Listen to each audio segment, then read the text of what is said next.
We have received the application. Your son sent it. No way. Just as planned. 87,642. I remember every penny. To manipulate. Just follow the plan. The person I know is dead. 2 words. Illegal appropriation. The late afternoon sun slanted through the pines. Jazz music blared from the backyard of the Red Pine Lodge, where yellow lights bathed banquet tables arranged in a U-shape, with a wooden dance floor in the middle. Tom Grayson, 62. He adjusted his tie, silvery gray, the only thing he had kept from his wedding 40 years earlier. He looked around, everything so ornate, so distant, from the life of a man who had lived among earth and dust. On stage, his son, Evan, dressed in a black tuxedo, knelt down to give the ring to Clara Benson, the bride in a pure white dress. When the two kissed, the crowd applauded. Tom applauded too. But in his eyes, something flickered. A woman's voice behind him. "Beautiful, Mr. Grayson. Every Silver Creek girl's dream wedding." He turned. Marianne Wells, the local bank manager, an old friend of his wife's. She smiled, but her eyes were worried. "I heard you sold the whole farm?" Tom nodded. "Sold. Enough to pay my wife's hospital bills. And for today." Evan said I should take it easy. "Dad deserves a break," he said. Marianne looked at him, longer than necessary, then said softly, "Be careful, Tom. When people say rest, they sometimes mean rest." The words drifted through his ears like a cold summer breeze, but Tom just laughed it off. He didn't believe his son could be that bad. At night, fireworks tore open the sky. Clara held Evan's hand, tilted her head, and smiled at Tom. "Dad, thank you for everything. Without you, we wouldn't have been here today." Tom nodded. Pride, simple and pure, rising quietly in him. He looked around, powerful men in suits, shiny shoes, words he didn't understand. He felt lost in a world that didn't belong to him. But if Evan was happy, he was willing to be the outsider. As the night wore on, Tom quietly left the party. On his way home, he turned on his old radio. The hoarse voice sang, "Take me home, country roads." He thought of his wife, gone a year now, and the promise he had made at her grave. "I'll take care of the baby, for you." The door creaked open. On the wooden table, Ginta lay a pahamu, stack of sealed envelopes. He put down his hat, took out his glasses, and began opening them one by one. An electric bill.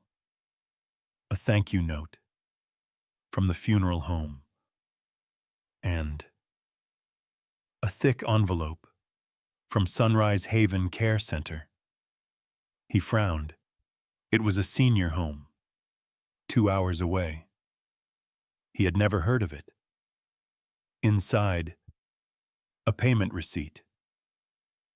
Deposit, $23,000, private suite, Sunrise Haven Care Center. Client, Thomas Grayson. The signature at the bottom was his. Chillingly perfect. His throat tightened. He stared at the signature. Every curve, every line. It can't be. He pulled out more papers. A medical evaluation request. Patient exhibits cognitive decline. Recommended assisted living. Signed Dr. Patterson, a doctor he had never met. The floor beneath him felt like it was cracking. He called the number. A woman answered, "Yes, Mr. Grayson? We've received your application. Your admission date is 1 month from now." His heart sank. "Who sent the application?" "Your son, Evan Grayson." The phone fell from his hand. Silence. Only the ticking of the clock. Memories came flooding back. Winters teaching Evan to saddle a horse. Summers crossing rivers, dinners, just the three of them. Now, each memory turned to a knife. He stood, opened the dresser drawer. Inside, an old leather book, Evan and Clara wedding budget book. Last page read, "Total cost, $90,842. Happiness worth it." Tom laughed, a hoarse, bitter laugh. Then he looked up. The man in the mirror was no longer frail. His eyes, cold, bright, alive, like someone waking from a long coma. He picked up the phone, opened the call recorder Evan had set up for him. His voice, deep, steady. "Evan, son, I want to talk." No answer. Only a long beep.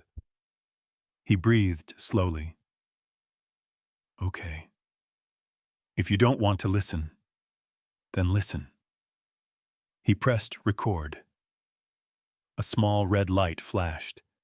In the empty house, it was like the first ember rising from the ashes. Fire just woke up.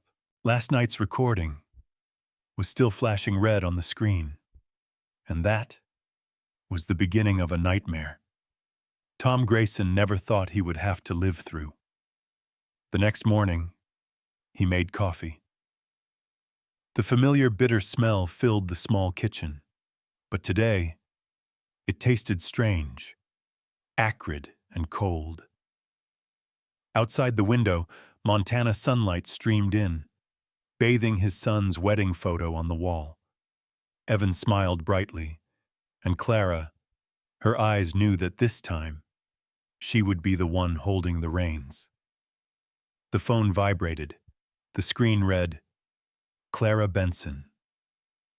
"Tom, I'm calling to talk about something important." Her voice was soft, but there was steel underneath. "The doctor says you have memory problems. Evan and I think maybe you should get some better care." Tom was silent. There was only the sound of the wind, blowing through the crack in the door. From behind the phone, he heard Evan's voice whisper, very softly, "Just as planned, Clara." His face paled. Those 4 words were enough to tear apart any remaining faith. "Plan?" Tom asked softly. "What plan?" Clara smiled wryly. "You misunderstood. We only want the best for you. Your son is worried. You live alone, without any relatives. You forget easily, make mistakes easily." Tom replied in a strangely calm voice, "You say I'm forgetful. Do you remember how much I spent on your wedding?" The other side was silent. $87,642. I transferred every penny myself.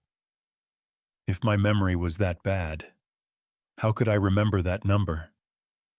Clara didn't answer, just sighed. "Anyway, we've already put you down at Sunrise Haven. You'll be more comfortable there. Hang up." Tom sat motionless, his coffee cooling in his hand. A black crow landed on the windowsill, cocked its head, and looked in. He wondered, was the whole town starting to believe them? That afternoon, Tom went to the market to buy food, but instead of greeting people as usual, they just nodded indifferently. A strange woman whispered to the shopkeeper, "I heard he started talking to himself. Poor thing." The words rang clear in his ears. He didn't turn around. He just pursed his lips and walked out of the store. On the way home, the old pickup truck shook with every pothole. Each jolt felt like a stab to his pride. When he got home, he sat down at the table and looked at the portrait of his wife, Margaret, who had built his career with him all his life.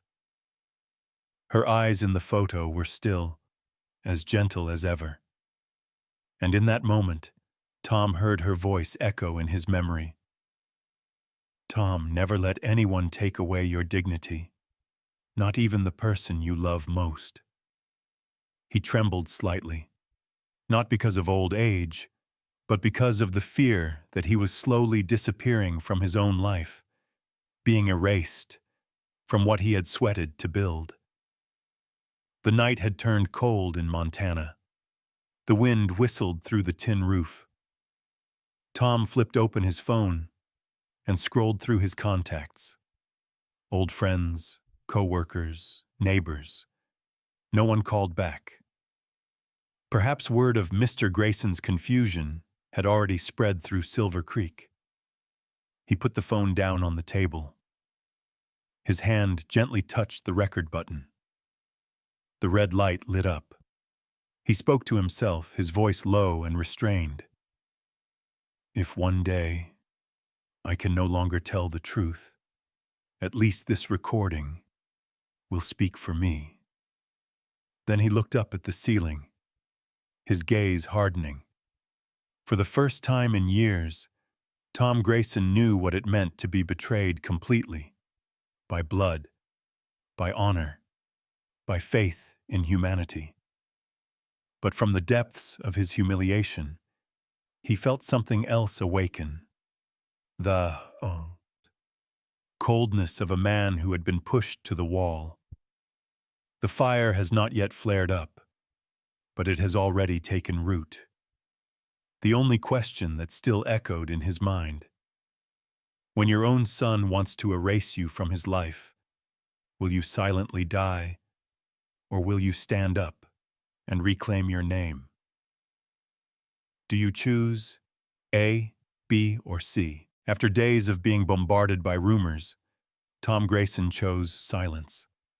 But silence does not mean weakness. It is simply the silence of someone sharpening a knife in the dark.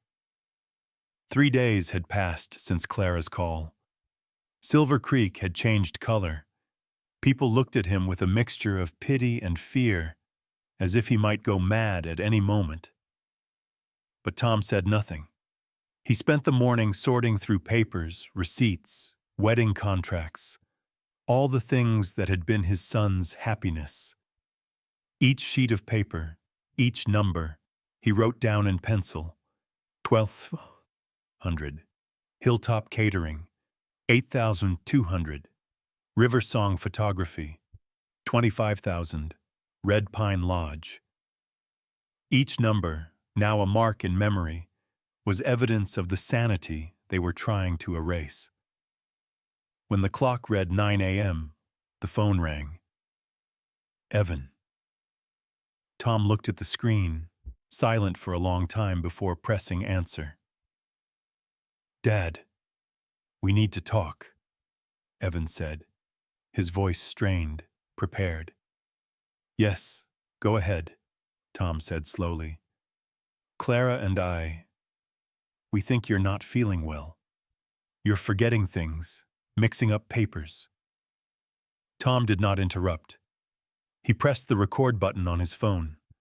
A small red dot appeared in the corner of the screen. Evan continued, his voice firmer. "Dad, Dr. Patterson says you have signs of cognitive decline. We just want the best for you." Tom raised his eyebrows. What doctor? I've never heard of that name. Behind him, Clara's voice cut in, small but clear. That's the psychiatrist you saw last month. Maybe you forgot. Tom replied calmly.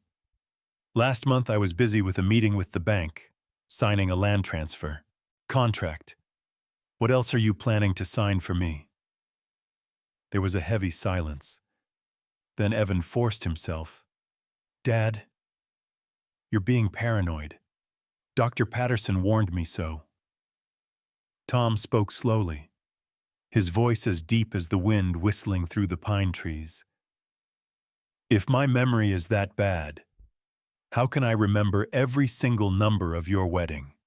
12,400 for food, 8,200 for photos, 25,000 for the lodge, all transferred from my account.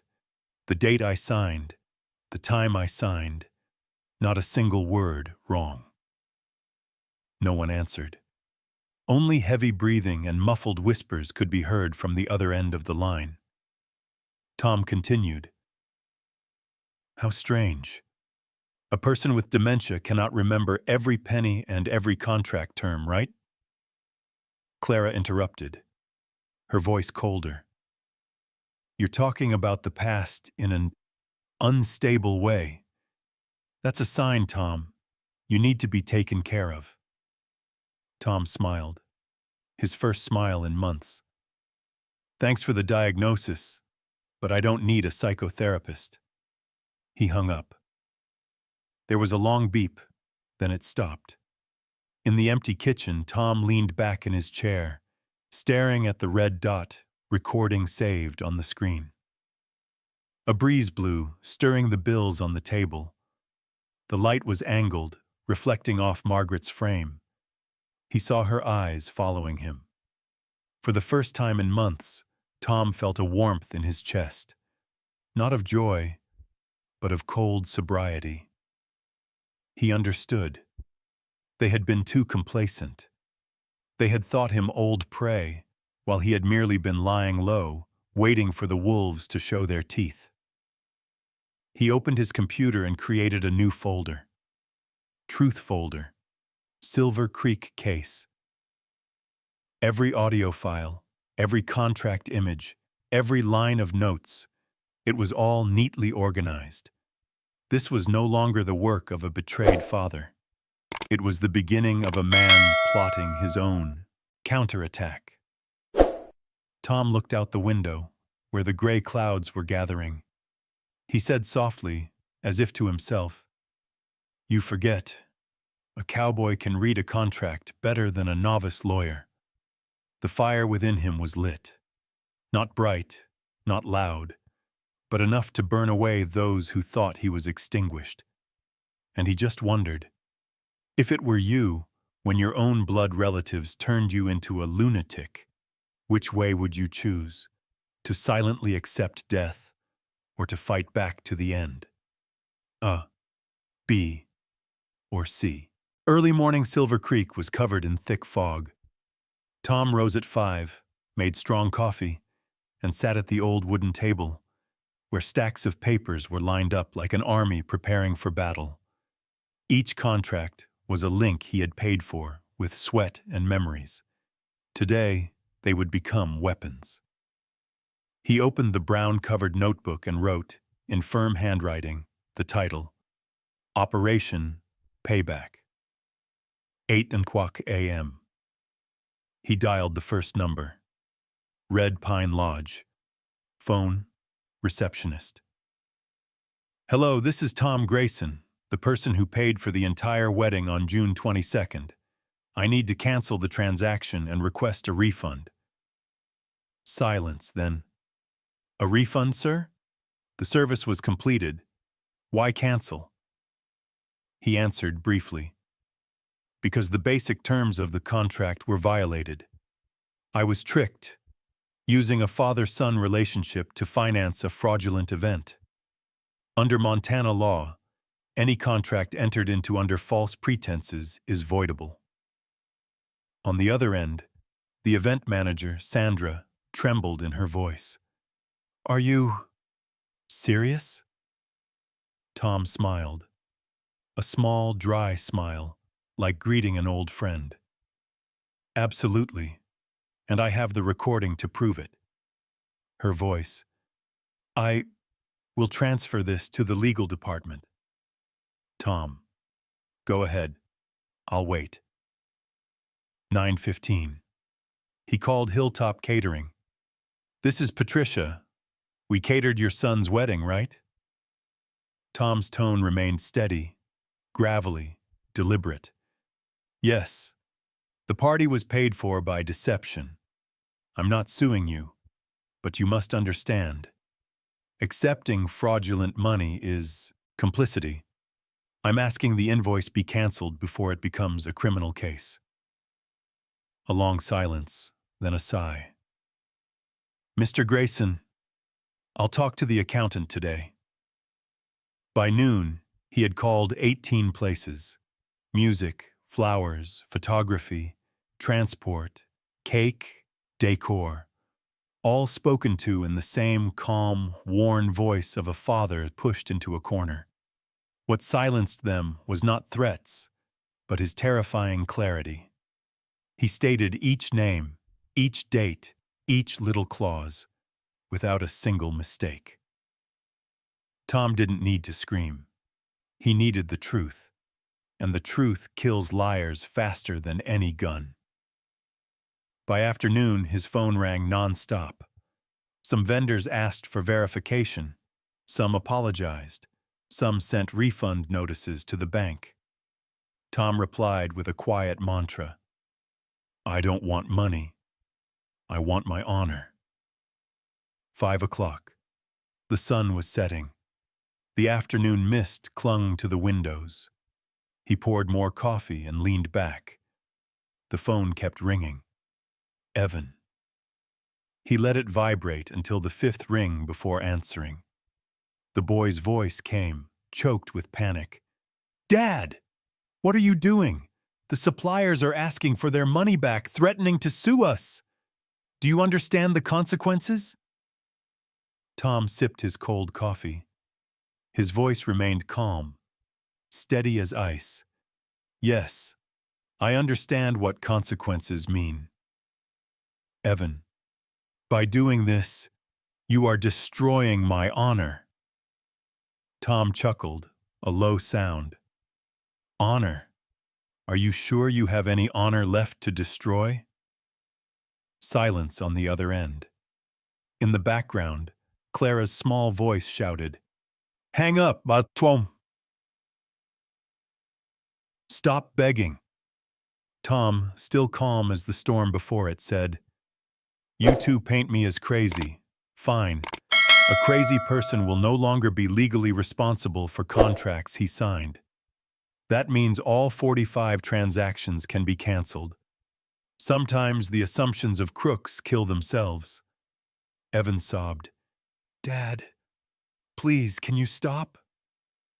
Tom hung up.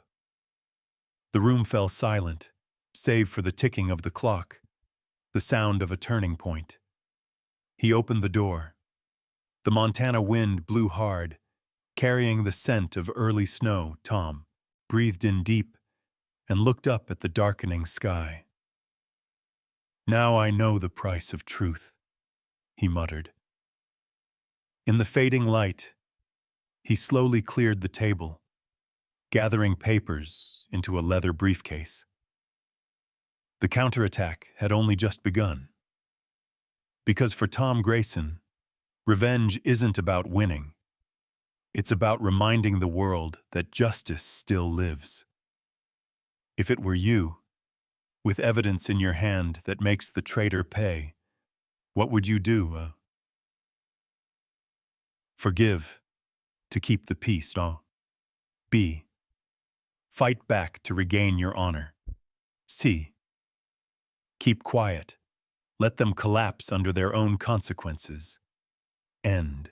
The morning's phone calls shook Silver Creek, but the real earthquake didn't come from outside. It came from the small wooden kitchen, where a father waited for his son to come home and face the truth.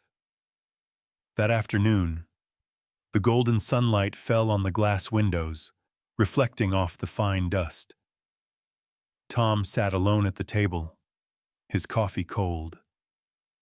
On the table were neatly stacked papers, contracts, statements, and a nursing home receipt with a forged signature. The only sound in the kitchen was the steady ticking of the wall clock, as if counting down to judgment hour. A car stopped outside. The door opened. Evan walked in, his shirt rumpled, his face pale, his eyes sunken. He no longer looked like the proud man at the wedding, but like a child caught in the act. "Dad, we need to talk." Tom didn't look up. He stirred his coffee slowly, his voice low and hoarse. "Then tell me."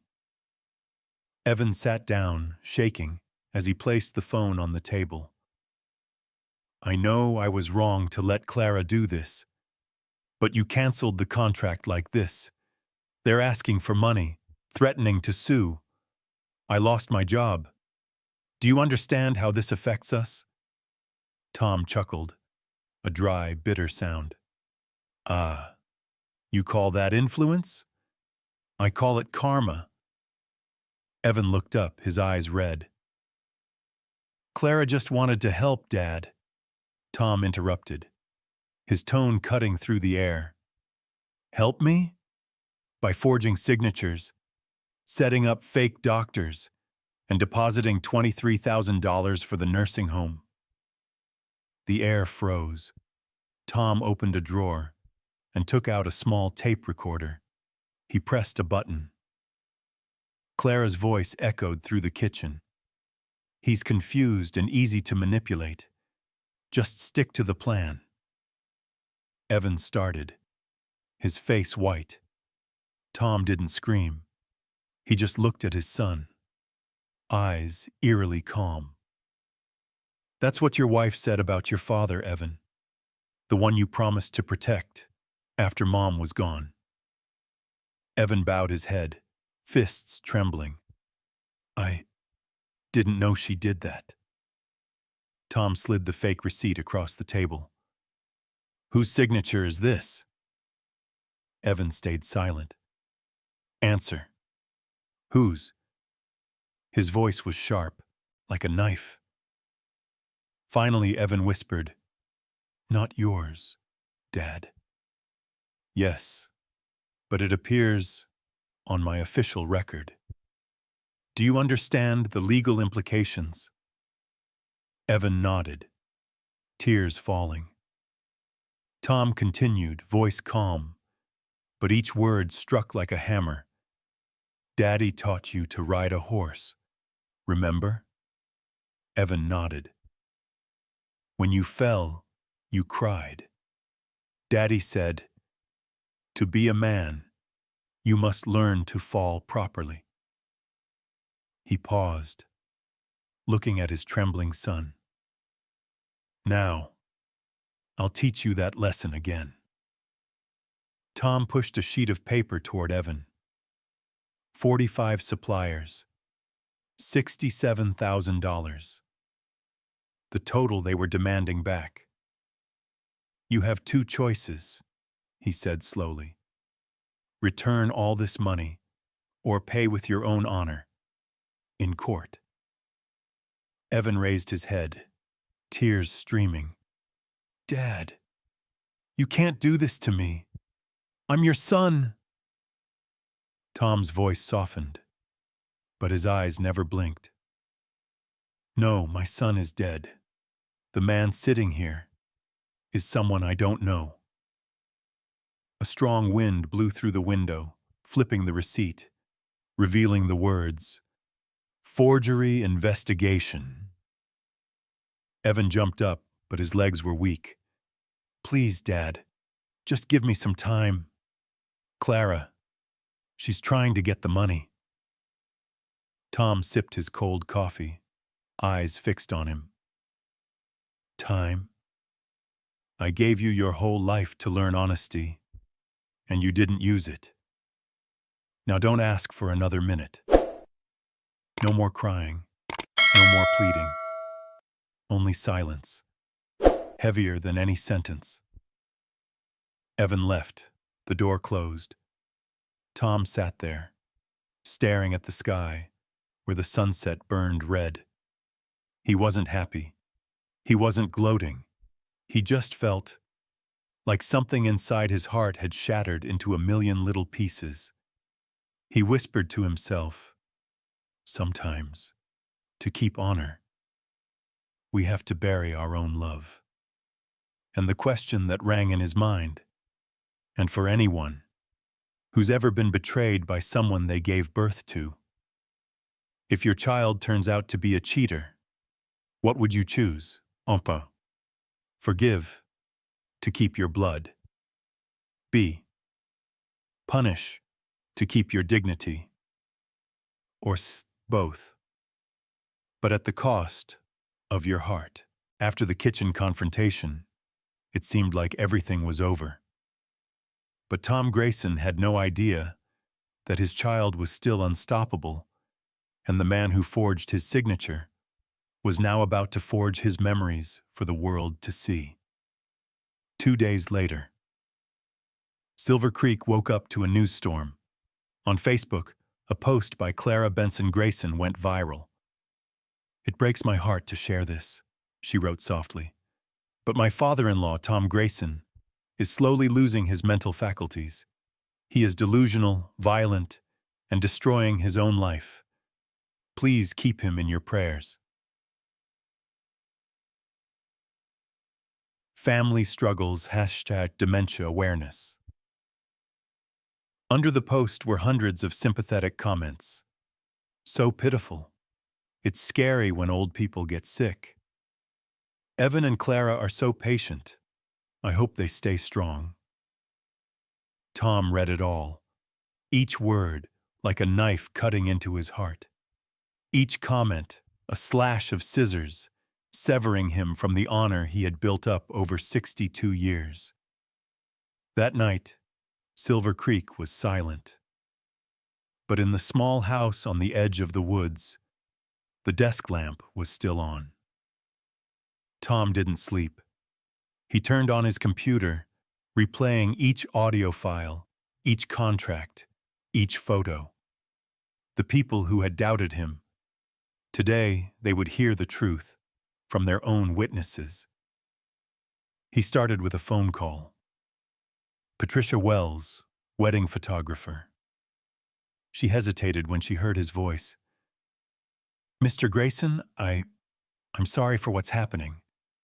"Patricia," he said quietly, "I don't need an apology.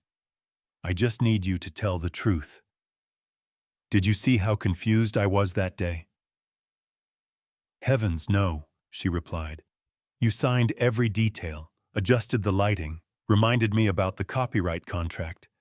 What kind of person would do that?" Silence. Then she whispered, "I'll post pictures of you standing by the dispatch desk, your eyes sharp, so they'll know you're still yourself." The next morning, Patricia Wells Photography's post appeared. Rate medium. 2 months ago, I photographed Evan and Clara's wedding. This man, Tom Grayson, was not only sharp, but also intelligent to the point that the entire crew respected him. I couldn't bear to see his reputation tarnished. The truth had to be restored. The post exploded. Hundreds of shares. The hashtag #StandWithTom started trending. In the afternoon, it was Dr. Lisa Howard's turn, Tom's doctor. As the person who directly examined Mr. Grayson in May, I confirm that he is completely lucid. There is no sign of cognitive impairment as rumored. Please be careful of false information. The community started to stir. Wait, who is lying here? No way. I've met Mr. Grayson. He's still healthy. An hour later, Marianne Wells, director of Wells & Company Bank, added fuel to the fire. Mr. Grayson just completed the most complicated financial transaction I have ever seen at Silver Creek. That someone like that is considered insane? What a shame. Then Sheriff Caleb Ortiz, the county sheriff, posted a brief but powerful comment. I listened to the recording between Mr. Grayson and his son. This is not a medical issue. This is a family financial crime.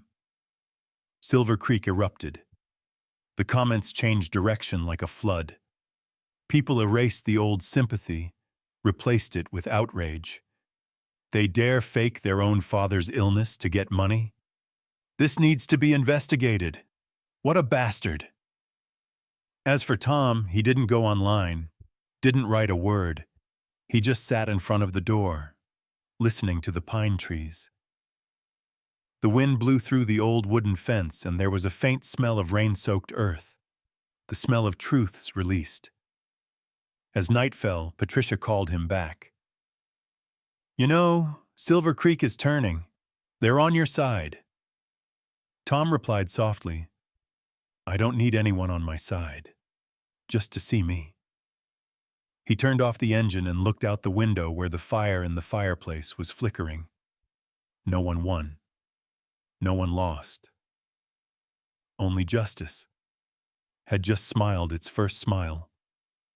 And he asked himself, not for himself, but for all those who have been lied to publicly, if one day your honor is smeared everywhere, which way will you choose? Times Fontsmas, A. Keep silent so as not to make noise. B.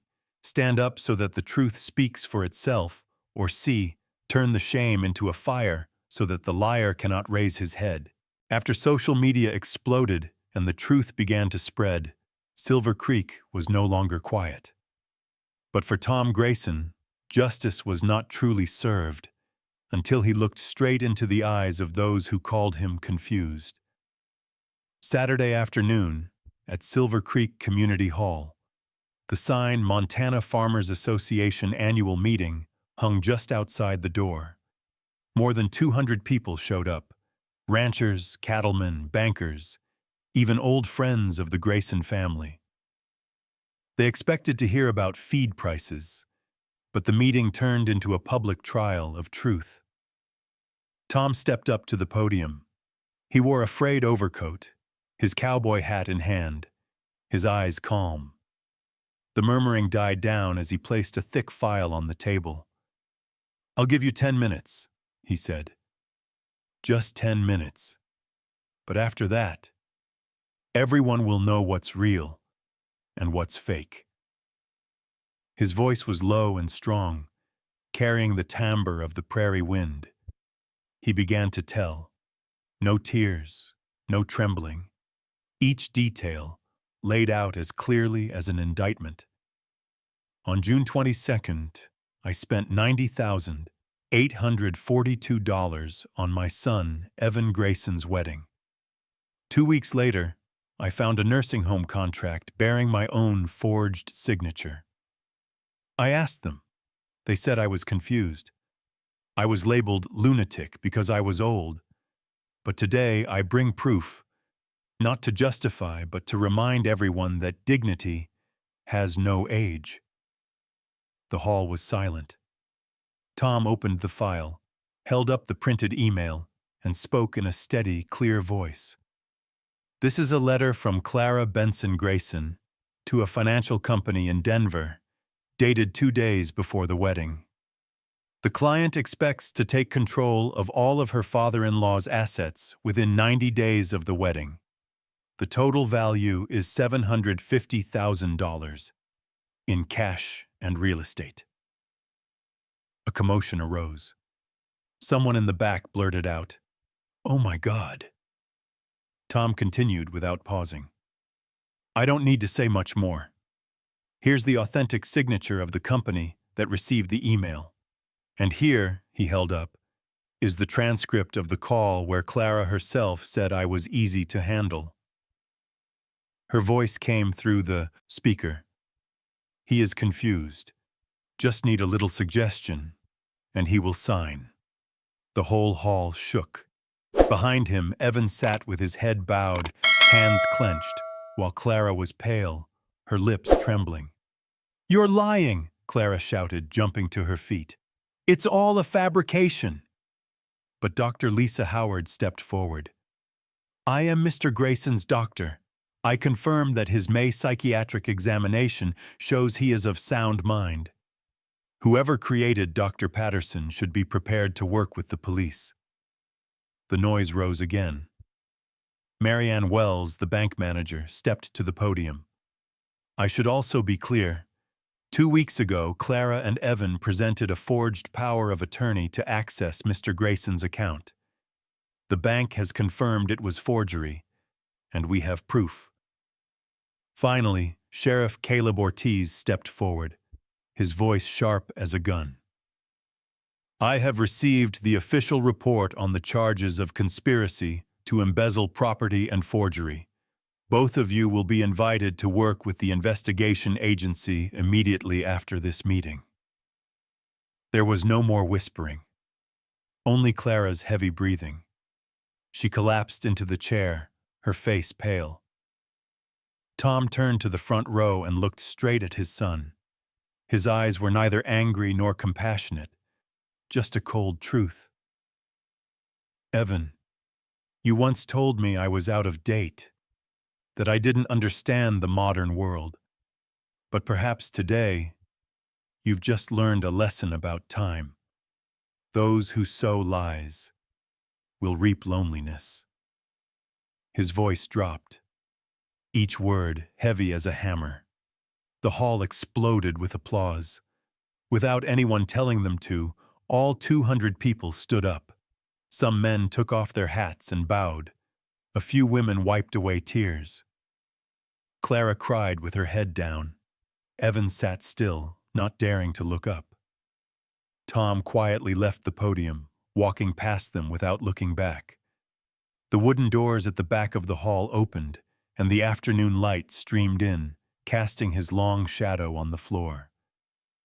As the wind whistled through the distant fields, Silver Creek knew it had just witnessed a meeting turned historic trial, where a lone father stood up against lies, with memory, truth, and heartache. And the remaining question echoed in the minds of everyone leaving the hall that day, a question that no one needed to answer, only to reflect upon. If you were stabbed in the back by your own family in broad daylight, which would you choose? A. Stay silent to keep your blood. B. Stand up to keep your honor. Or C. Make the whole world witness who is truly crazy. The meeting at Silver Creek Community Hall ended with a standing ovation. But for Tom Grayson, the victory did not taste sweet, like vindication. It tasted bitter, like burying his own child. A month after the hearing, the Gallatin County Court issued its verdict. Evan Grayson, sentenced to 2 years of probation, community service, and $67,000 in restitution to the suppliers. Clara Benson Grayson, convicted of forgery and financial fraud, had her law license revoked, served 18 months in prison, and received a civil penalty from Wells & Coteroux. The news spread throughout Silver Creek. People talked about it for weeks. But when the smoke of scandal cleared, only one name was spoken with reverence: Tom Grayson. The father who kept the town's honor. But in the little house where he lived, there was no music, no wine to celebrate. Tom sat before the fireplace, holding an old photograph. 3 people in the frame, Evan as a child, riding on his father's shoulders. The fire reflected in his eyes, light and sadness mingled. He did not regret fighting, but deep inside, there was still a cold void. No one told him that to regain honor, he had to pay with his family. It was an early winter morning. a light snow covering the pine trees. Tom woke up and stepped out onto the porch. A letter was in the box. The scrawl, from Zach Miller, the young man who had been doing odd jobs for him all summer. The handwritten letter, the blue ink blurred from the cold. Rate medium pitch, plow first. Mr. Grayson, I know how people have treated you, but to me, you are the strongest man in Silver Creek. You taught me how to mend fences, and you taught me that promises are more valuable than money. If someday you need a grateful son, I will be your son. Tom read this, his hand trembling slightly. He folded the letter and smiled, his first real smile since the storm. That afternoon, he went out into the backyard. The old wooden sign engraved with the words Grayson Ranch. It lay face down behind the horse barn. He wiped the snow off and hung it back on the wooden frame on the porch. There were no more cows, no more fields, but the name must live on, for it is part of the soul of 4 generations. As the wind blew, the board creaked slightly. Tom looked up, his eyes shining with a strange peace. I lost a son for money, he said softly, but I have found dignity, and perhaps a son for humanity. From inside the house, the radio played Take Me Home, Country Roads. The music echoed across the snow-covered valley, warm as forgiveness. Justice came, honor was served, but what Tom received was greater than all, the belief that goodness still has a place in this world. And as he looked at the distant mountain range sinking into the sunset, he quietly asked himself, and all those who had been betrayed but still did not have the courage to stand up, if life forced you to choose between keeping your blood or keeping your dignity, what would you choose? A. Endure in silence. B. Stand up and reclaim yourself. Or C. Forgive, but never forget.